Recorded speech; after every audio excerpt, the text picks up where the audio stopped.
So I'm on the premises of the former Imperial Palace in Kyoto, and I think this is where the retired Emperor Emeritus used to reside. And actually, there's a baseball park just over there. So this former Imperial Palace in Kyoto, called Kyoto Gosho, is really interesting Nagomi between historical significance and modern contemporary lives of the Japanese people, especially the residents in Kyoto. So let's run, and we have cherry blossoms. They are somehow past their prime time, but still the flowers are in bloom, and it's really wonderful to observe these things in the true tradition of Hanami, appreciation of the cherry blossoms, which is a very solemn affair, and you know, Japanese people really love to appreciate the passing beauty of the cherry blossoms. How fitting it is to talk about the ephemeral beauty in the former Imperial Palace in Kyoto. There's a person going in baseball uniform, and this is a part of the Imperial Palace. So this is really wonderful, isn't it? And on the other side of the road, really large road, there are pine trees, and so you can probably imagine the wonderful, splendid grandeur that were here when the emperor actually physically resided here. With the modernization of Japan in Meiji Restoration, which started in 1867, the emperor moved to Tokyo, where he resides even today.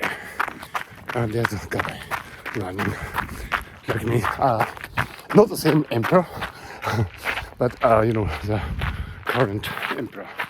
And so this is a really beautiful tradition of Japanese imperial household, and combined with really beautiful Nagomi with contemporary Japanese life. So Kyoto Gosho is something that you've got to come in order to believe it, because this is really an apotheosis of Nagomi. On the other hand, on the one hand, you have this tradition, the resident of the emeritus emperor, and the central palace site where the emperor used to reside, just over there. And let's see. Cherry blossoms again. Beautiful cherry blossoms. What would Japan be without cherry blossoms? I hear that in Washington D.C., the capital of the United States, there are thousands of cherry blossoms blooming each year, and these trees were originally presented to the United States as a symbol of friendship by the then Tokyo governor. That's what I heard. So this is a residence of the Emperor Emeritus, and that is the residence of the Emperor. Not used now, but sometimes for ceremonial occasions it's used, I understand. And if you look at the gate, the really glamorous, grandeur gate, you recognize that this is indeed a place fit for the emperor. This is one of the gates to the Imperial Residence. The current Imperial Palace in Tokyo is based on more contemporary modern design principles, but this is where the emperor actually used to reside before Meiji Restoration, before Meiji, the modernization of Japan began. And that's where, when the samurai warriors Samurai Rose Shogun ruled Japan. So the emperor had a really symbolic significance, very important symbolic significance. Actually, it was the emperor who authorized the position of a shogun. Without the endorsement of the emperor, the shogun couldn't rule Japan legitimately. Although they had, of course, physical powers, the authorization came from the imperial palace. So this was, in that sense, the center of Japanese political and cultural hierarchy. And there's another interesting building here. It's the new Geihinkan. This is a state guest house which would welcome president, prime ministers, head of states, royals, of course.